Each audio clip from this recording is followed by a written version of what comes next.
tardes a todos. Vamos a comenzar esta segunda reflexión mía del día y como siempre le pedimos ayuda al Espíritu Santo, que es tan puntual, para que nos ilumine. Y les voy a leer de la primera carta de San Juan, en el capítulo 5, desde el versículo 18. La seguridad del cristiano hijo de Dios. Sabemos que todo el que ha nacido de Dios no peca, sino que el nacido de Dios le guarda y el maligno no le alcanza. Sabemos que somos de Dios, mientras que el mundo entero yace en poder del maligno. Pero también sabemos que el Hijo de Dios ha venido y nos ha dado la inteligencia para que conozcamos al verdadero.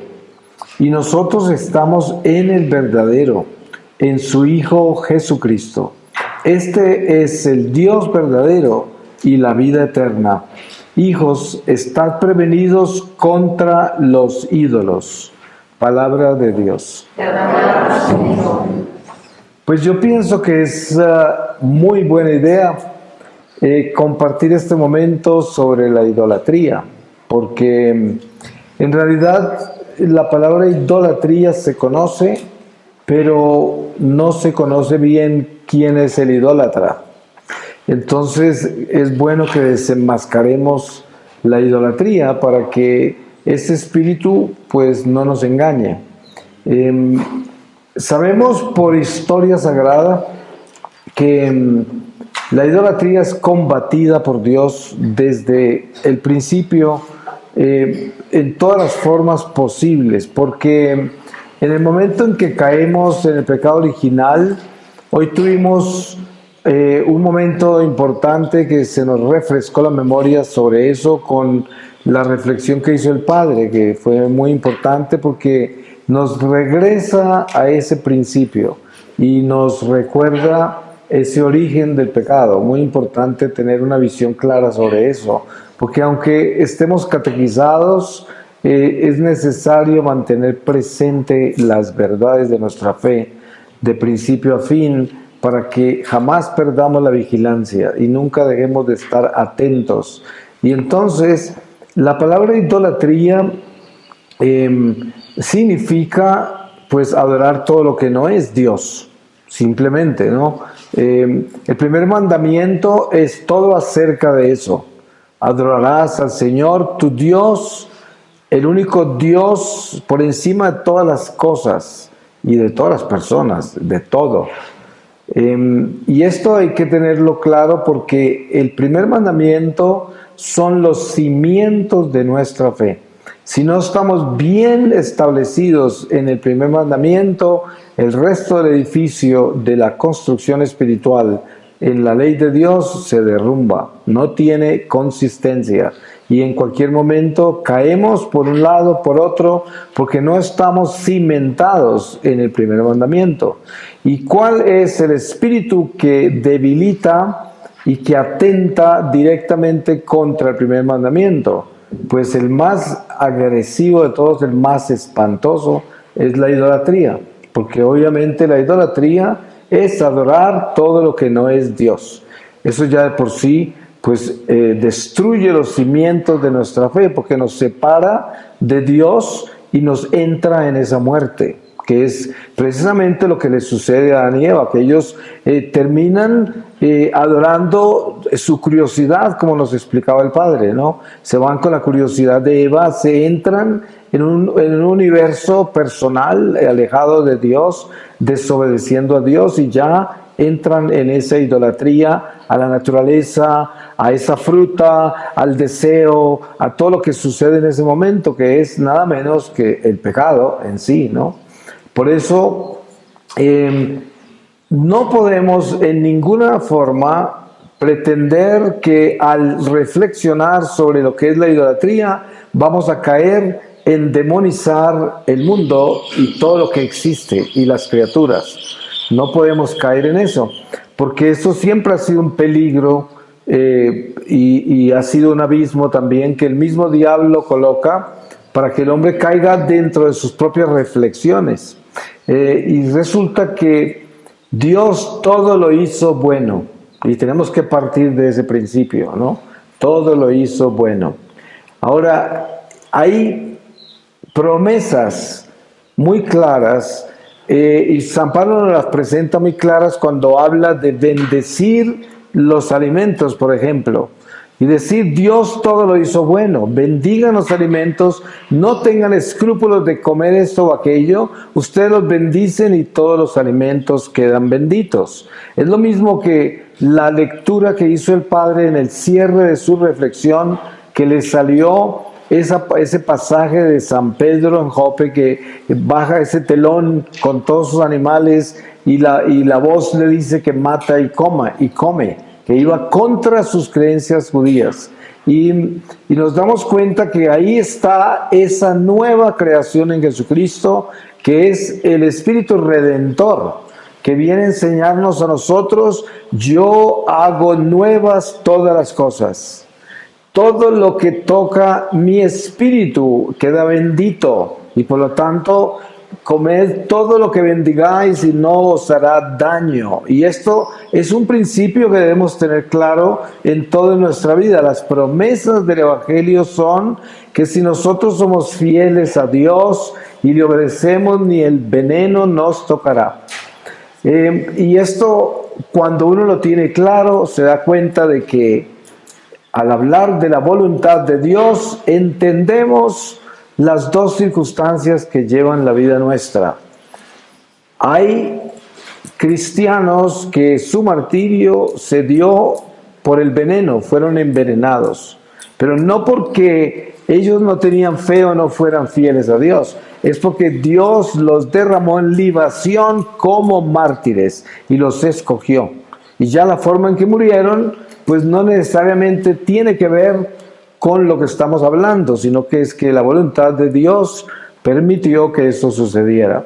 San Pedro habla de algo muy bonito sobre la voluntad de Dios en lo que se respecta a de explicar que si nosotros sufrimos en este mundo porque fuimos ladrones, asesinos, por culpa de nuestros pecados, ese castigo que recibimos no es purificador, sino que es un castigo. En cambio, si nosotros vivimos cualquier prueba, cualquier tribulación, en medio de nuestra fidelidad a Dios, eso nos santifica porque somos instrumentos de la voluntad de Dios, instrumentos de reparación. Ahí nos damos cuenta. Yo tengo un ejemplo muy bonito de algo que yo viví en Irlanda.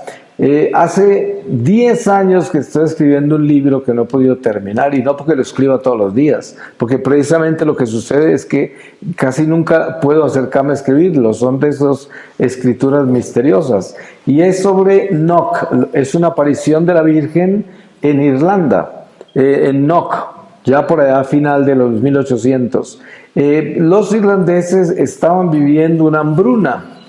Ellos vivieron varias hambrunas, eran 8 millones, ahora son 4, y no han podido recuperar nunca la población. Los ingleses los mataron de hambre en varias oportunidades y les quitaron todas sus tierras, los esclavizaron. Es una historia muy triste.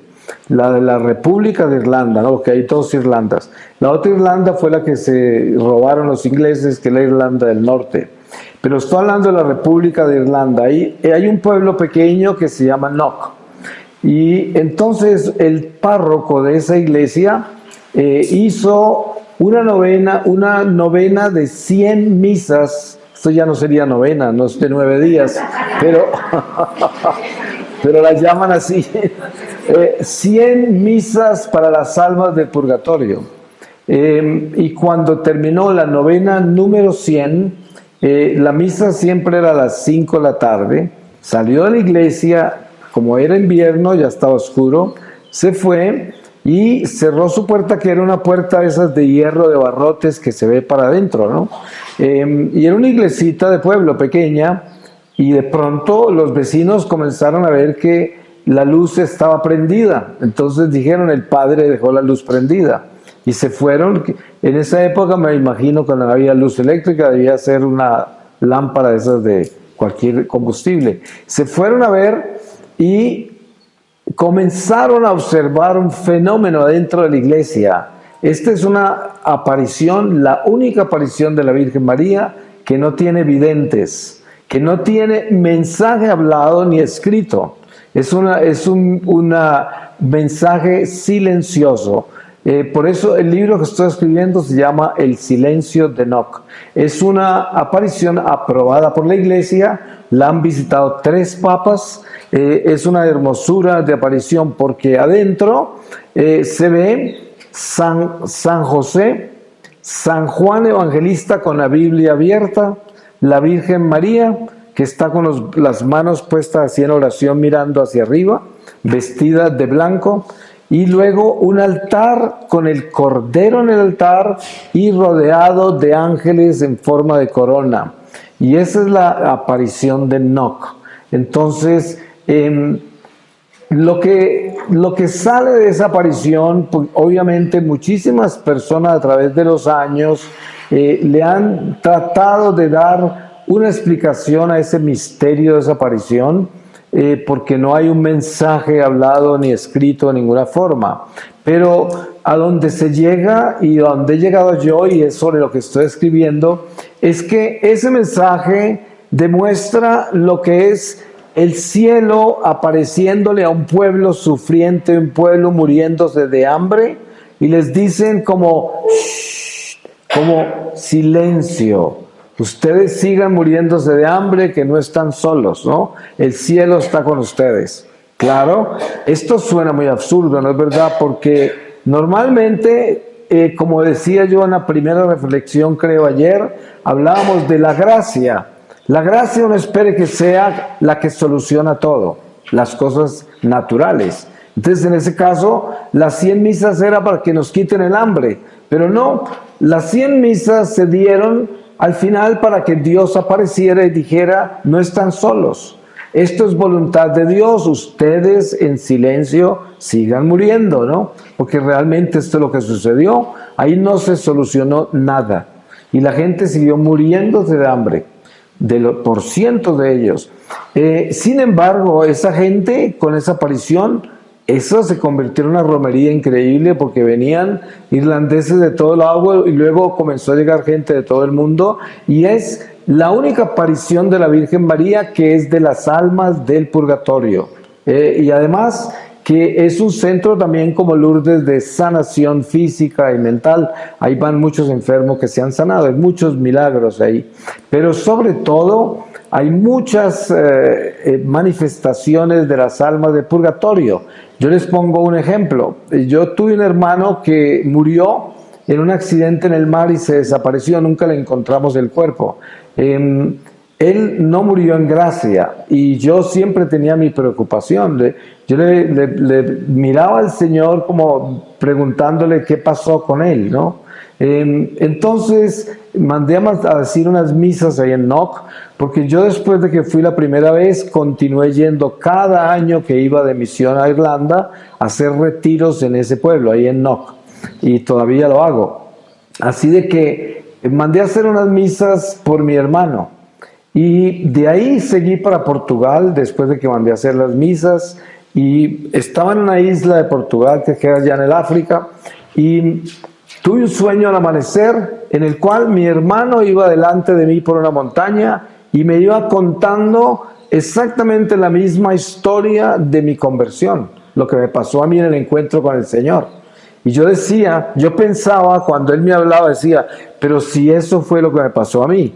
Pero él lo estaba contando como si le hubiera pasado a él. Entonces llegamos a una curva y ya no lo vi, y cuando llegué a la curva y lo vi, él estaba parado así al lado de un barranco y estaba sonriente, y ahí desperté. Entonces, pues el mensaje del Señor no es que él estuviera en el cielo, no creo, pero que se salvó, ¿no? Porque he entendido yo, a través de todos estos años de misiones, que cuando una persona se condena, nunca vuelve a aparecer, ni siquiera en sueños, se desaparece, completamente se desaparece. Cuando nosotros nos soñamos con un difunto, esa es una buena noticia, porque no importa si el sueño es complicado, si el difunto aparece en situaciones tenaces, no importa, apareció. Eso quiere decir no se desapareció. Eso quiere decir se salvó.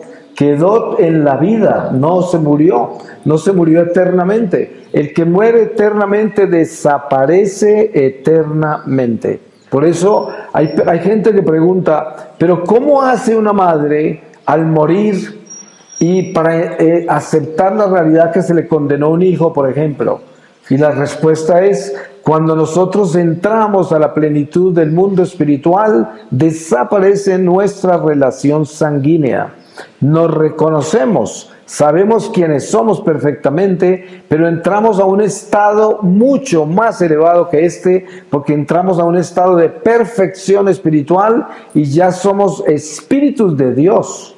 Ustedes saben que cuando hablamos del purgatorio, hablamos de las almas del purgatorio, no estamos hablando de los espíritus del purgatorio. ¿Y por qué razón? Porque el alma del ser que partió todavía no está purificada para entrar a la plenitud del espíritu. Y por eso no le llamamos espíritu, sino alma. Entonces, cuando el alma está en el purgatorio, obviamente está en esa transición. Pero cuando ya entra al cielo, es un espíritu, está en un estado perfecto y no tiene relación sanguínea. Y aquí sucede lo que Jesús dijo, que es muy misterioso de pasaje y mucha gente como que se alarma con eso, porque le vienen a decir, tu madre y tus hermanos te buscan. Y el Señor dice, mi madre y mis hermanos son los que hacen la voluntad de mi Padre. Entonces, ¿qué sucede con eso? Cuando usted muere y entra a la plenitud de la vida, entra con los que hacen la voluntad del Padre. Los demás no existen, desaparecen, ¿sí? Y por eso parte del crecimiento espiritual que nosotros vivimos durante esta vida temporal, que es el primer paso a una jornada eterna, porque des en cuenta que el misterio de nuestra fe, la unción que hemos recibido por gracia del Espíritu Santo, es saber que nuestra vida es eterna. Ustedes se pueden imaginar lo grande que es eso. Lo importante es atreverse a elevarse a la realidad de que para entrar a esa eternidad hay un sacrificio, y el sacrificio es nada menos que la muerte. Este es el sacrificio. Ustedes se dan cuenta cómo Jesús muere, y es un sacrificio que hace para redimirnos a todos nosotros. Entonces, cuando nosotros entramos en el verdadero sentido de la fe, que es creer que nosotros resucitaremos con Jesucristo, entonces ya no somos simples criaturas mortales, somos criaturas inmortales y tenemos sentido eterno de la vida, y la vida temporal no nos domina, no nos sujeta, no nos esclaviza, no nos asusta, porque ya tenemos un sentido eterno de la vida. Cuando despedimos un moribundo, no estamos destrozados por la partida del moribundo. Hacemos el cierre que hizo Jesús con Lázaro, que aunque lo iba a resucitar, lo lloró y lo iba a resucitar. Pero miren ustedes que ese llanto de Jesús por Lázaro era un llanto reparador, porque fue un llanto que acompañó a Lázaro cuando murió de verdad, el día que murió en Francia, que ya murió de verdad, porque Lázaro volvió a morir, obviamente. El único que no volvió a morir fue Jesús. Esa es la resurrección, el don de la vida, aquel que no muere nunca más, ¿no? Pero nosotros, para llegar a esa resurrección, tenemos que sacrificar esto que tenemos en la vida. Dese cuenta que la idolatría nos marca a nosotros con los apegos.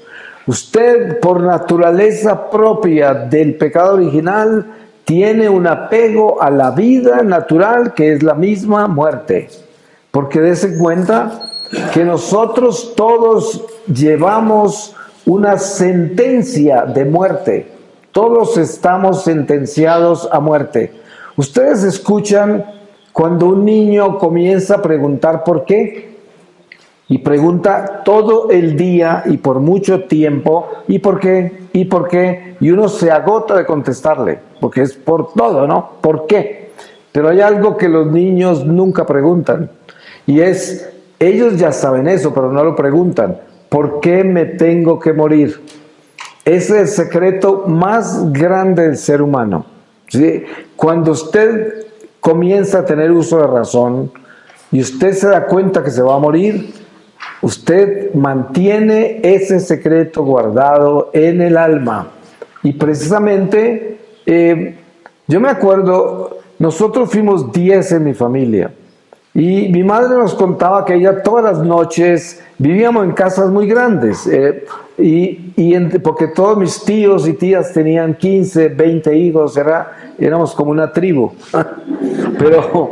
Pero esa era la cultura, ¿no? En esos años. Y resulta que mi madre nos contaba ya cuando era mayor, de que ella todas las noches, cuando todos nos dormíamos, se paseaba por todas las habitaciones, mirando a nosotros y rezando el rosario, y decía: ¿quién sabe qué planes misteriosos tendrá Dios con mis hijos? ¿Qué irá a hacer de esta? ¿Qué irá a hacer de aquella? Y eso decía cada que pasaba por el lado de cada uno de nosotros, ¿no?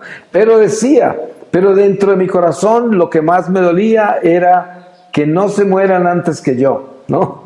Entonces, la enseñanza es que llevamos esta marca de la muerte en nosotros. Es como una lápida que cargamos. Tenemos el nombre puesto ahí, pero no la fecha, porque no sabemos, solamente Dios sabe el día y la hora. Pero hay algo importante, y es que el primer combate que tenemos nosotros contra la idolatría es el miedo a la muerte. El primer combate. Y dense en cuenta que esa batalla, esa victoria, nos la dio Jesús en la cruz. Jesús dominó la muerte. ¿Qué quiere decir eso? Porque es que hay que profundizar eso. Tenemos que entender que para entender qué es redención en Jesucristo, es la victoria sobre la muerte. Por eso la palabra dice: muerte, ¿dónde está tu aguijón? Como quien dice: ya tu veneno no me mata. ¿Sí? Serpiente maldita, ya tu veneno no me toca. ¿Dónde está tu aguijón? Trátame, ya no me puedes matar. Eso es lo que estamos diciendo en la victoria sobre la muerte. Entonces, nuestra primera batalla como hijos de Dios, si queremos entrar en este Cristo vivo que está en nosotros por el bautismo, es superar la muerte. ¿Y cómo se hace eso si vamos a morir? De todas maneras, pues muy sencillo. Superar la muerte es creer en la resurrección. Eso es superar la muerte. Estar seguros de que así como morimos con Cristo, como nos enseña San Pablo en el bautismo, también resucitaremos con Él, porque aquel que resucitó al Señor Jesús nos resucitará a nosotros. Y con esa fe, con ese conocimiento profundo, absoluto, definitivo en nuestra vida, superamos el miedo a la muerte, porque sabemos que la muerte es tan solo una transición y que no vamos a morir, sino nos vamos a transformar. Es muy diferente a la muerte, ya no morimos. Entonces, después de uno entender que la batalla más grande contra la idolatría es la muerte, por eso ustedes ven imágenes de santos que lucharon con eso, como San Buenaventura tenía una calavera en su escritorio, y otros santos, ustedes los han visto, que tenían una calavera sobre el escritorio. ¿Y qué quería decir eso? Pues la conciencia de la muerte, el entender la transición, el entender la resurrección, el entender el triunfo del Mesías. Y esto todo lo debemos tener muy claro, porque pónganse a pensar en esto. Si usted es sincero, muy sincero con usted mismo, y en este momento piensa: ¿tengo miedo a morirme?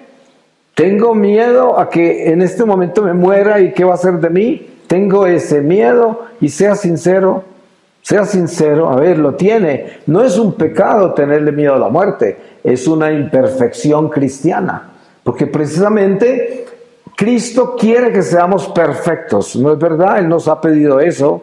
¿Y cómo puede ser uno perfecto si nacimos imperfectos? Porque si fuéramos perfectos no nos moriríamos. Para ser perfecto hay que ser inmortal. Pero la inmortalidad que nos pide Dios cuando nos dice ser perfectos como mi Padre que es santo y perfecto, es la fe de creer que no moriremos, porque entonces eso nos hace inmortales. La diferencia de un cristiano que está completamente sumergido en la realidad inmortal de que sabe que no va a morir, sino que va a trascender hacia una vida perfecta, es la inmortalidad de esta vida ya. Ya en esta vida, las primicias nuestras de la vida eterna las llevamos en los pasos que damos con la fe de que no moriremos. Eso ya es un triunfo inmenso sobre la idolatría, inmenso. ¿Y esto a qué ayuda? Des en cuenta, estaba hablando de los cimientos de nuestra fe, que es el primer mandamiento. Yo siempre le digo a la gente en Cuaresma, mire, usted quiere hacerse un favor muy grande, hay muchos retiros, hay muchas cosas buenas en la iglesia, todas son buenas, porque son reflexiones sobre los misterios de nuestra fe, y hay que estar reflexionando en eso. Pero hay algo importante, usted tenga el catecismo en la mesa de noche, y haga un esfuerzo en Cuaresma, y léase ese primer mandamiento, ojalá todas las noches, léaselo. Ese nuevo catecismo que nos dio el Papa Juan Pablo II con el cardenal entonces Ratzinger, es un tesoro, un absoluto tesoro de catecismo. Usted lee el primer mandamiento en la forma que lo escribieron y es absolutamente precioso. Hay otros catecismos más antiguos, ¿no? También que son lindos, pero hay que mirar cómo fortalecer nuestra relación con ese primer mandamiento. Mucha gente no le ha puesto cuidado a eso, pero es importante. Importante, de las primeras experiencias que yo tuve cuando el Señor se me apareció, es que el Señor me enseñó que yo había perdido la amistad con Él el día que entré en la amistad con el diablo, y me mostró los reinos de la tierra, me mostró el mundo material, el materialismo y todos los pecados que yo viví, la vida alejada de Dios, y me mostró los dioses que yo adoraba. Porque yo estaba sumergido en toda esta nueva era y en todo este paganismo oriental y en la magia, en todo. Y ahí me mostraba todo lo que eso era y cómo él no estaba en nada de eso, en nada de eso. Entonces, al entrar a enseñarme quién era él y cómo hacía yo para regresar a él, entonces me está mostrando la sencillez, porque así comienza él hablándome, la sencillez del pesebre de Belén, la entrada de Dios a nosotros en el nacimiento de Jesús, y cómo debemos aprender a meternos por esa puerta estrecha de Belén, del pesebre. Cómo entramos ahí en esa infancia de Jesús con la familia de Nazaret en la nada, en absoluta nada. El estado en que se ha acabado toda pretensión. Ustedes saben que la lección más grande del Mesías al nacer en ese pesebre es enseñarnos que su reino no es de este mundo. Por esa razón, él no quería nada de este mundo. Y por eso nace en esa pesebrera, acompañado de animales, un lugar hediondo, como dicen, un lugar feo, que va a tener de bonito una pesebrera para nacer un niño. Y entonces la enseñanza no es acerca de los reinos de este mundo, es acerca de mi reino. Y yo soy un rey peregrino, vengo a verlos, vengo a enseñarles cómo regresar a la casa que perdieron por el pecado original. Los vengo a redimir, pero tienen que imitarme, tienen que caminar conmigo y mirar todo lo que voy a hacer. Eso es lo que dice Jesús, la imitación de Cristo, que es el camino a hacer exactamente lo que Él hizo. Esa es la única forma de entender la idolatría. Des en cuenta la liberación del Mesías a toda la humanidad entera sobre la idolatría. Es tan increíble eso que 3 reyes que son idólatras por naturaleza, paganos, y vienen a darle regalos al Señor, que es nuestra epifanía, ¿cierto? Que es el mensaje del Mesías de que vino por todos, vino a redimir a toda la humanidad. Y entonces estos reyes le traen tesoros al niño. Pero el niño no nació con esos tesoros no lo rodeaban, esos tesoros no le importaban, él no quiso aparecer con ningún tesoro, él apareció sin nada y nos mostró la entrada por la puerta estrecha. ¿Cuál es la entrada por la puerta estrecha? Entrar absolutamente desnudos a este mundo, como creó originalmente a Adán y Eva. Esa es la entrada. La entrada es desvestirnos del mundo. Porque como decía el Padre esta mañana, Adán y Eva terminan vestidos con hojas de higuera. ¿Qué pasó? Les tocó vestirse con las cosas naturales porque perdieron lo sobrenatural. ¿Y qué hace Jesús cuando llega? Viene a darnos el don sobrenatural de no necesitar vestido, porque ya podemos ser otra vez los seres perfectos naturales que Él creó. Entonces, la primer victoria es victoria sobre la muerte. Tenemos que orar y trabajar con mucho ahínco, con mucha fe, para que el Señor nos ayude a no tenerle miedo a la muerte, para tenerle amor a la vida. ¿Y cómo se le tiene amor a la vida? Creyendo en la resurrección. Así se le tiene amor a la vida. ¿Cómo creemos en la vida? Creemos que no morimos, así creemos. Entonces, el ejercicio principal viene cuando usted le toque enterrar a un ser querido.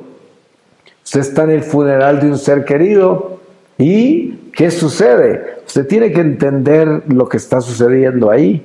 Tiene que entender que esa alma partió, pero que esa alma no se desapareció. Estamos hablando de un alma que murió en gracia, una persona que usted sabe que no es mala y que no se va a hundir. En una oportunidad, una mujer me llamó en donde tengo la casa madre de la misión, que es en Bogotá. Yo casi nunca estoy allá y ese día estaba, lo cual fue increíble para la señora esta que me llamó, porque se le acababa de morir un hermano que se había muerto en un accidente y estaba mal también espiritualmente. Entonces me pidió que fuera a la casa funeral a visitarlo, a orar por él. Llegué y estaba en la puerta de atrás, al fondo del cuarto ese, estaba el féretro y había unas personas sentadas hablando ahí. Yo comencé a orar desde la puerta, no me acerqué todavía al ataúd. Y estando ahí orando, así medio borrosa, veía una persona así al lado del ataúd. Al principio no entendí bien si era que alguien se había parado de los que estaban hablando y estaba ahí mirando al difunto o algo. Era una figura así, pero había luz que entraba por una ventana y estaba casi como en contraluz la persona esa. Pero poco a poco me di cuenta que era el difunto. El difunto era el que estaba ahí parado y me estaba mirando. En el corazón recibí de él una angustia increíble por los que estaban ahí. No por él, sino por esos que estaban ahí.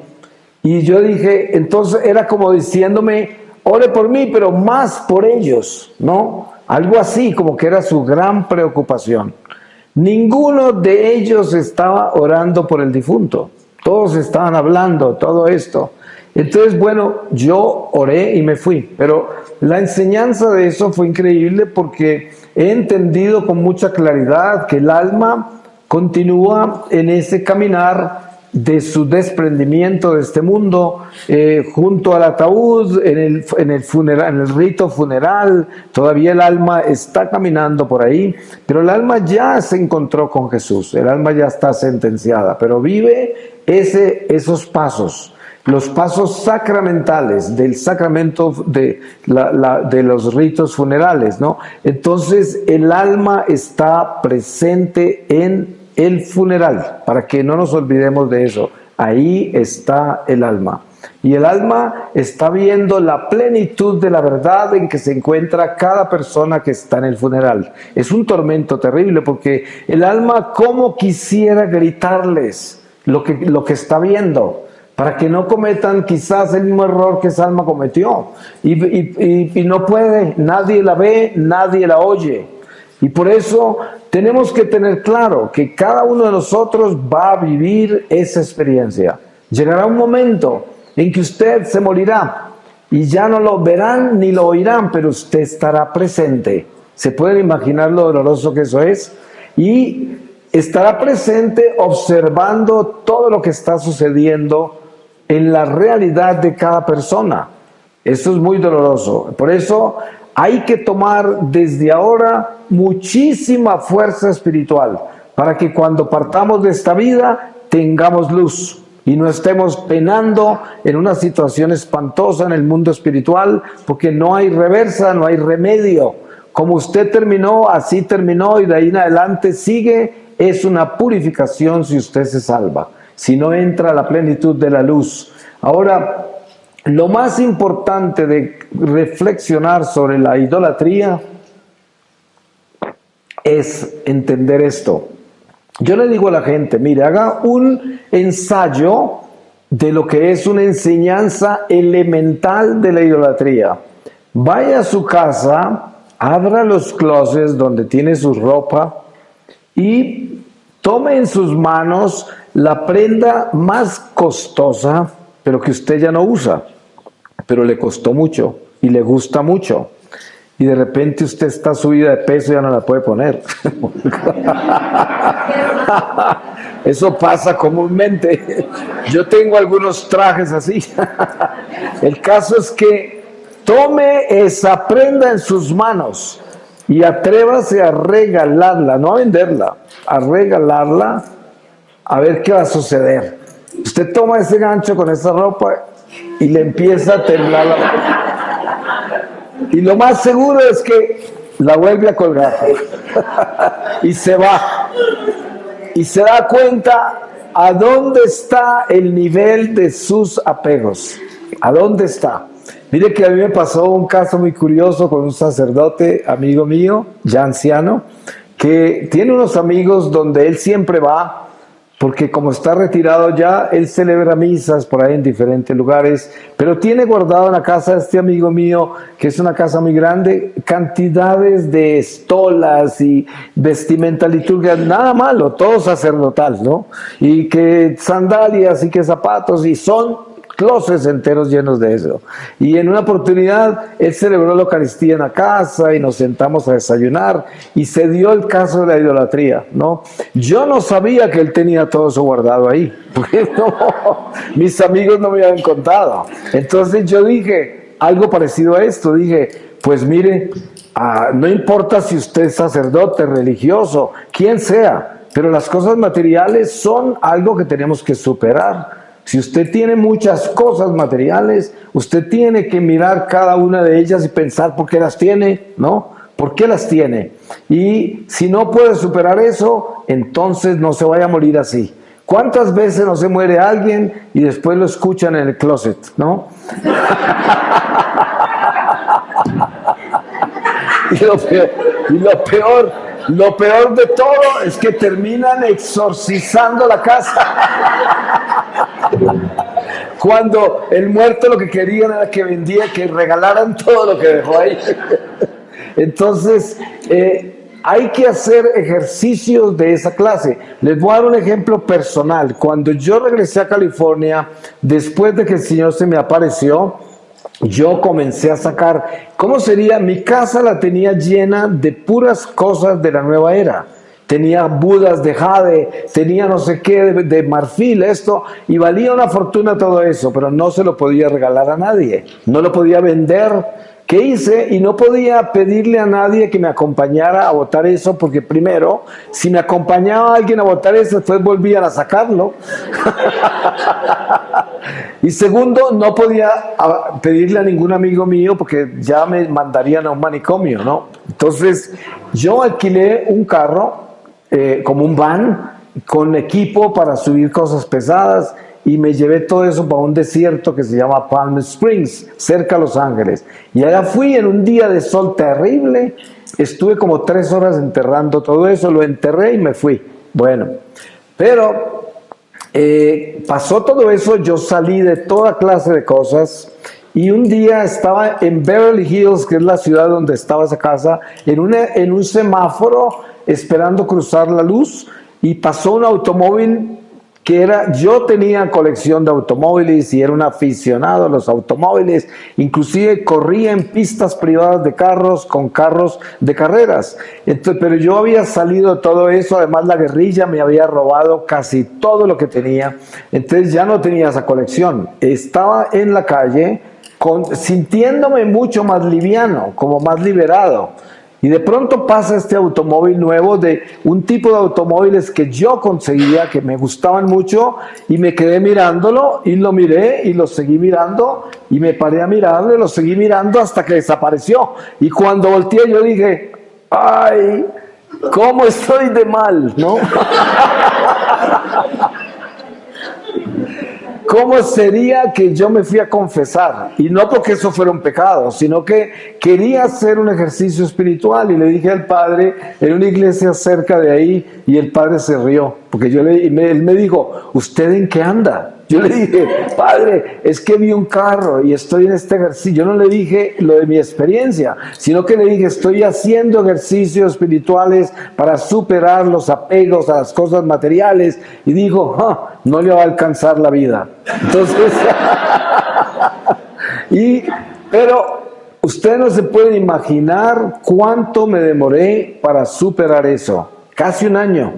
Y yo a propósito lo hice de salir a la calle, caminar por largo rato, y sobre todo lo bueno, ese sitio que es de gente muy rica, y ahí todo lo que a mí me gustaba estaba ahí, sobre todo automóviles. Entonces eso fue una tortura de casi un año, y cada rato pasaban y yo era así, casi como para mirar para otro lado, y así poco a poco se fue superando eso. Pero así como eso hay una lista más larga de cosas. Miren, en una oportunidad vino un señor a arreglarme un computador a la casa. Ya esto es en mi nueva vida, ¿no?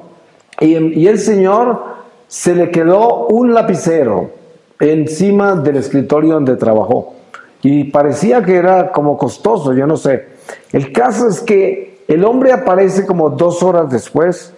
Y yo abro la puerta y el hombre entra a toda velocidad casi sin saludarme. Y entró directo al escritorio y ¿qué le pasó, no? Y llega al escritorio y me dice, ¿dónde está? Yo le dije, ¿qué? Me dice, pues mi lapicero. Yo le dije, no tengo ni idea, yo no sé qué lapicero habla. Pues el hombre arma semejante drama sobre su lapicero o bolígrafo, lo llaman diferente en todas partes, ¿no? El caso es que el drama fue tan grande. El lapicero estaba en el suelo, como era de tapete, estaba como metido entre el tapete, por eso no se veía. Pero la gracia de un gato que tenía fue el que cruzó rápido por entre nosotros y levantó el lapicero, ¿no? Eso fue como mandado a hacer. Y él lo encontró, se sonrió y se fue, ni siquiera sin pedir excusas. Pero les cuento esto para explicarles algo. ¿Ustedes se imaginan el apego tan impresionante que este hombre tenía por ese lapicero, que era más importante que yo, que era su cliente? Más importante que todo, ese lapicero. Así era el apego. Y entonces ustedes se pueden dar cuenta y mirar todo el mundo material que los rodea, todas las cosas, todas, y se darán cuenta la cantidad de apegos que tenemos. Y póngale un nombre a eso, muy sencillo, se llama idolatría. Esos son dioses, cada uno de esos son dioses. Sus zapatos, yo le digo a la gente, espiritualice hasta sus zapatos, ¿sí? Piense, cuando usted llegue a su casa, mire alrededor y piense, todo esto que yo tengo, ¿por qué lo tengo y para qué lo tengo? Yo con esto no estoy demonizando las cosas materiales, porque no es un pecado tener adornos en la casa, no es un pecado vivir dignamente, ¿cierto? Y tener una casa linda, tener una habitación digna, no es pecado. El ejercicio espiritual es descubrir por qué lo tengo. Yo a veces me siento en las salas de la gente y están llenas de cosas, ¿no? Entonces de pronto aquí hay una colección de sapos y todos me están mirando, ¿no? Y de pronto descubren por allá la super muñeca de cristal, y aquí y allá. Y bueno, como dije, no es malo, pero lo importante es uno mirar por qué tengo todo eso, qué representa eso, qué estoy haciendo con eso. Y les cuento una cosa más importante. Todo lo que nosotros tenemos ocupa un espacio en nuestro corazón. Mire, esta mesa tiene boca. Usted la tiene que limpiar, le tiene que proveer un espacio. Esta mesa, usted tiene que vivir para ella. La mesa no vive para usted, usted vive para la mesa. La mesa, esa mesa lo posee a usted, ¿cierto? Si usted tiene esta mesa en la casa y regresa a su casa y no la encuentra, ¿y la mesa? No, ahí mismo, porque esa mesa lo tiene a usted, ¿sí? Entonces hay que asegurarse de qué está haciendo este sapo de cristal ahí, ¿no? Mírelo bien, mire bien ese sapo, a ver qué está haciendo ahí. Es como, yo tengo un padre espiritual que pertenece a una comunidad franciscana de frailes descalzos renovados, que fue algo que el Padre Pío prácticamente fundó, y son muy pocos, porque es una comunidad demasiado estricta que regresó a la espiritualidad de San Francisco. Y el Señor me dio ese padre espiritual porque fue mi primer confesor cuando salí del secuestro. Y él es un padre italiano, pero vive en Colombia hace 35 años. Y él, pues, es totalmente austero. Ellos no tocan dinero, son descalzos. Cuando salen a viajar, salen con así de hitchhiking, como llaman, porque no tienen dinero. Y así son, tienen estufas de leña, no tienen refrigerador. Es decir, es increíble. Pero un día a él, el superior de Italia, lo deja viajar 2 veces al año conmigo.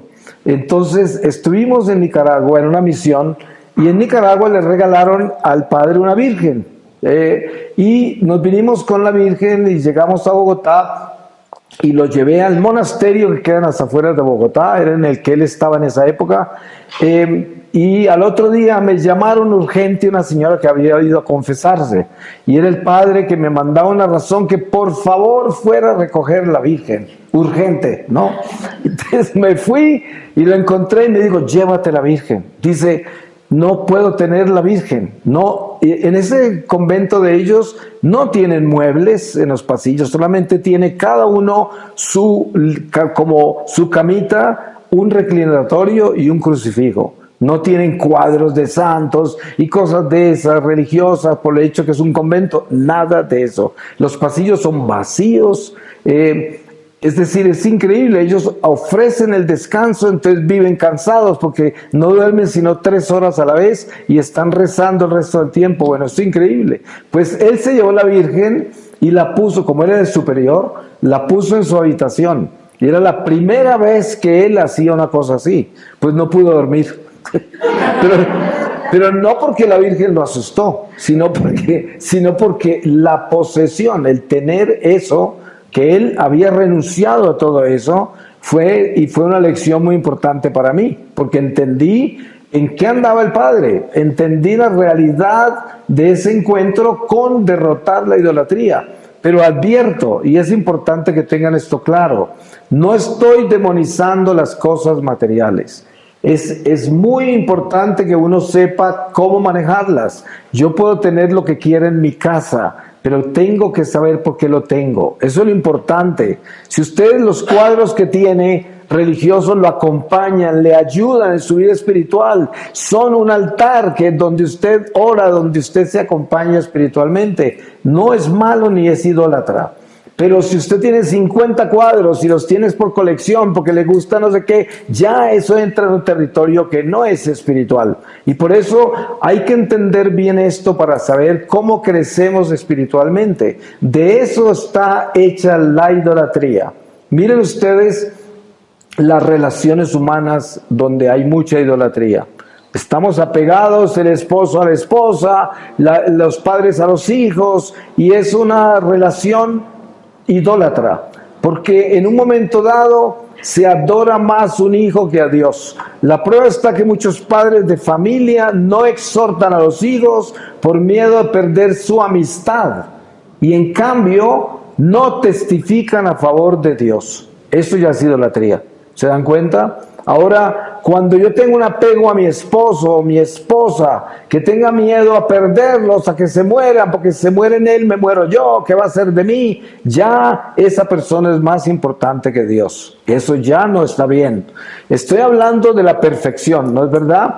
No estoy hablando de cosas más que la perfección, de eso estoy hablando. ¿Y qué tal que viniéramos a hablar acá de algo que no es la perfección? Pues estaríamos perdiendo el tiempo, porque necesitamos elevarnos. Todos estos retiros son para aprender a crecer espiritualmente. Y precisamente eso es. Yo podría darles un retiro entero, y eso lo he hecho a veces, sobre la idolatría, porque esto no termina, esto es muy largo, entrar en cada detalle, meterse por todos lados. Ustedes pueden entrar a mi página de YouTube en internet y busquen idolatría, ahí encontrarán varios ejercicios sobre eso y encontrarán más información, porque ustedes saben que yo les hablo desde la mística, no sobre otro nivel, y esto pues de alguna forma nos puede ayudar.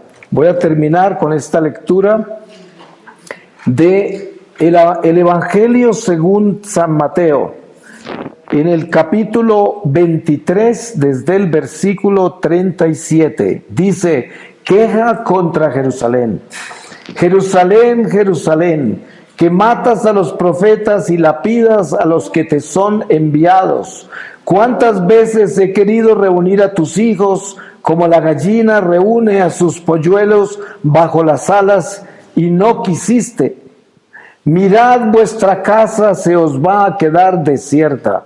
Así pues, os aseguro que ya no me veréis hasta que digáis: bendito el que viene en nombre del Señor. Palabra de Dios. Amén. Amén.